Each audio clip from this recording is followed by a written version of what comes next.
Hi, Joe Piezinski here with Advanced Innovations again. I want to say thank you to everybody that has subscribed to that last video and to my channel and given me all the positive feedback. Thank you very much.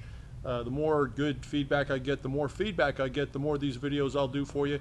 And if you have a specific question, specific need, you're running up against a wall with a little problem, you think I can help you out, put it in one of the comment lines and I'll see if I can get to it. Okay, today we're going to go on the mill and I'm going to show you how to set a precision angle without the use of an expensive sine bar or gauge set, and it's certainly going to be more precision than you would get using a protractor and a scribe. Now I know that there's guys out there that can scribe a line on a block and cut it and actually split that line. I'm one of them, so this really isn't for you if you're that good, but this is a technique you might want to put in your arsenal and take care of. Anyway, I'm going to take you to a zone now that you're probably not comfortable with. It's trigonometry. Now if you're going to start doing bolt circles and patterns and angles and stuff, ultimately you're going to need to know angles and sines and cosines and tangents and all those other functions of angles. But I have a little cheat book for you right here. This is the Illinois Toolworks Trigonometry Table Book, and you can find these online. You can find them with Manhattan Supply Catalog. They're really handy to have, and I'm going to show you exactly why you should have this, or at least be familiar with the technique. Alright, I've taken the liberty of drawing a 20-degree triangle on this piece of paper.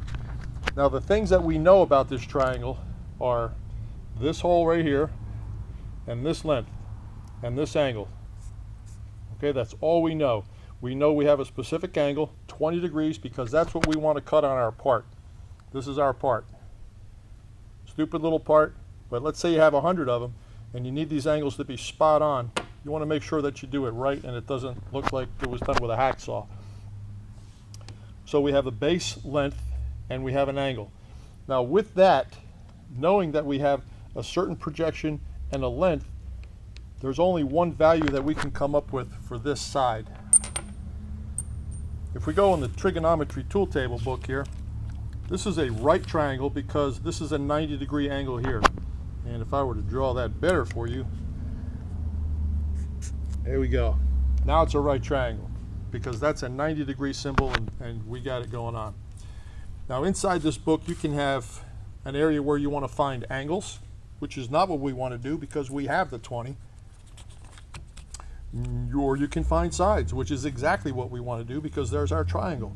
We want to find this side right here, which is our side here. Okay, so if you look real close, this is side C, and this is so easy. You can't be intimidated by this. You got to try it. We have the 2" 500, which on this representation here is letter B. We have the 20 degrees, which in this example here is the big C. So we want to find the little c, and that's this column right here on the far left. So it narrows it down to the bottom 5. We want to find C, but we only have the little b and the C, and that happens to be the very last one on the page.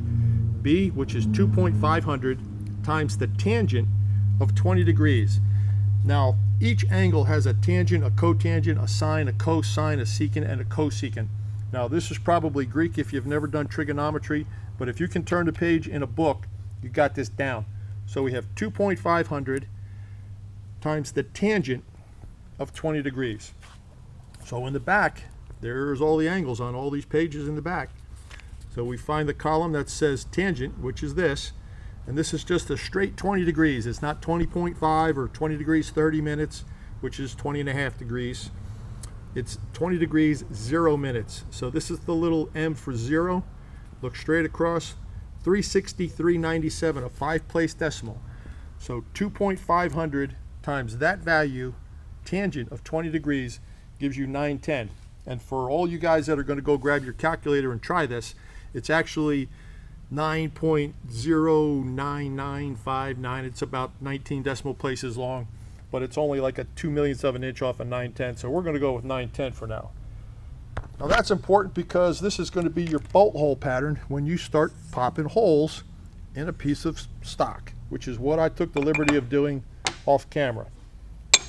1 3/4-ish tall, 4.5 inches long. 251 diameter holes. They're reamed because I have a reamer. If you don't, use a 1/4 inch drill, but be careful that you're not cutting a 257 hole or a 260 hole. You don't want it to get too oversized, because that's going to defeat the purpose of what I'm going to show you. I'm going to assume that you don't have a huge set of gauge blocks or gauge pins. As a new startup or a garage shop, very few people make the investment in elaborate sets of high-class gauge blocks and gauge pins. It's very expensive. So let's go with the next best thing. Worn out end mills. I know everybody's got worn out end mills laying around, and they're always precision ground on the shank. So a 1/4 inch end mill is close enough for what we're doing. Bear with me, I'm going to put this camera, and it is really hot where I'm standing right now. 92 degrees in my shop, so if my face is red, it's because there's a red light from this GoPro, and it's 92 degrees, and I'm ready to go home. Anyway, let me mount the camera for you and show you what this is all about. This is a good one.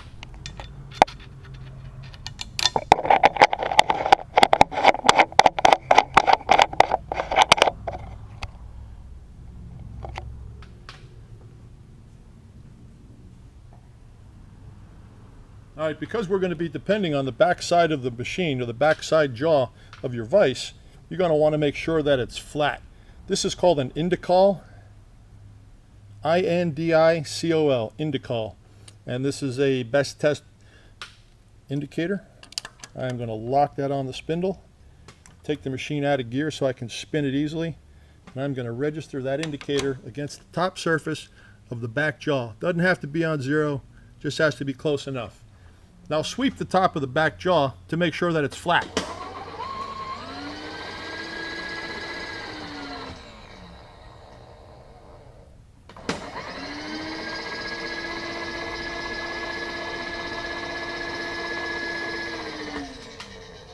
That is about 1,000th-ish worth of movement. If I had more time, I would take that jaw off and clean underneath it, because I know these are ground and they can be true, but 1,000th of an inch over 2.5 inches is not even worth talking about. Thermal expansion will give you errors greater than that. Let's move the vise back over in front of the camera. Okay, now with the 2 holes drilled in your plate, you know you have exactly a 20-degree relationship between the bottom corner and this right there. That is 20 degrees. So if you were to stand this up in the machine like this and lay something against here, it would be at 20 degrees. Same thing we're going to do with it laying in the machine this way. Now, to save time and to not throw chips all over the shop, I took the liberty of making several at a time, and I sawed this one off on the bandsaw. Now naturally you're not going to want to saw it off on the bandsaw and brag about it, so let's play with those holes for a second. Stick the end mills in the holes. Make sure you leave some full shank out either side of the part, and register on the back jaw that you just proved to the world was flat.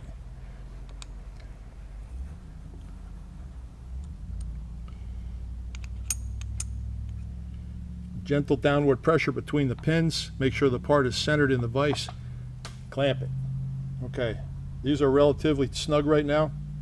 They wiggle a little bit, which is okay. But we know this part is now sitting at 20 degrees. I'm going to take a dust cut off of here and make some noise, so bear with.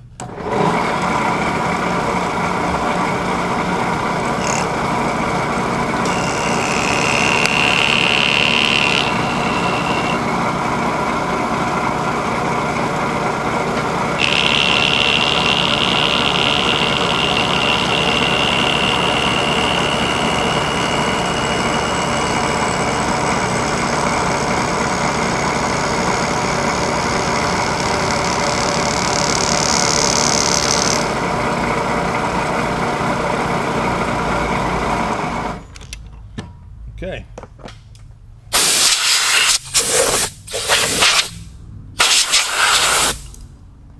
Now by simply going to the tool tables or the trig tables, and you can probably find that stuff online as well, drilling 2 holes and using 2 pins, I now have a precision 20-degree gauge block, and I will guarantee this is within minutes.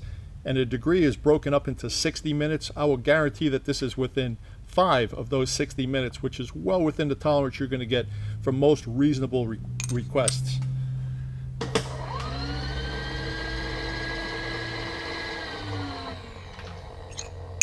So you can see by looking at the block, this side here is absolutely parallel with the center line here. It's nice and long, so it gets across the gap that you're going to find in these Kurt vices, because the movable jaw has this casting underneath that slides in and out, so the center is lower. You want your gauge to go across it. When you get your part, you put your part in here. Bear with me. This is actually kind of hard to do with the camera right in my face like this. There you go. I'm down on the block. When you cut it, now it's a flat surface. But if you have that, and you have more than one, the next time you open this vise, this part is going to slide downhill. You have two choices. You can set a stop for the part, or you can set a stop on this. When you have this in the vise, resting on your pins, you can drill a series of holes in here. 1/8 inch diameter holes would be fine, 1/8 inch drilled and reamed. You can use dowel pins in here and use that as a solid stop, or since you made it so fast, cut a hard step in it. So now the stop is solid. It's aluminum, it's cheap, you can make another one.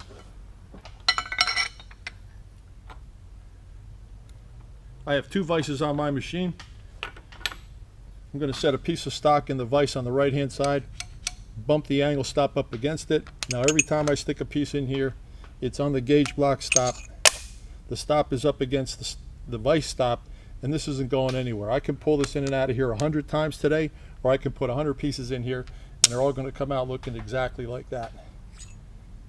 That's all I got for you today.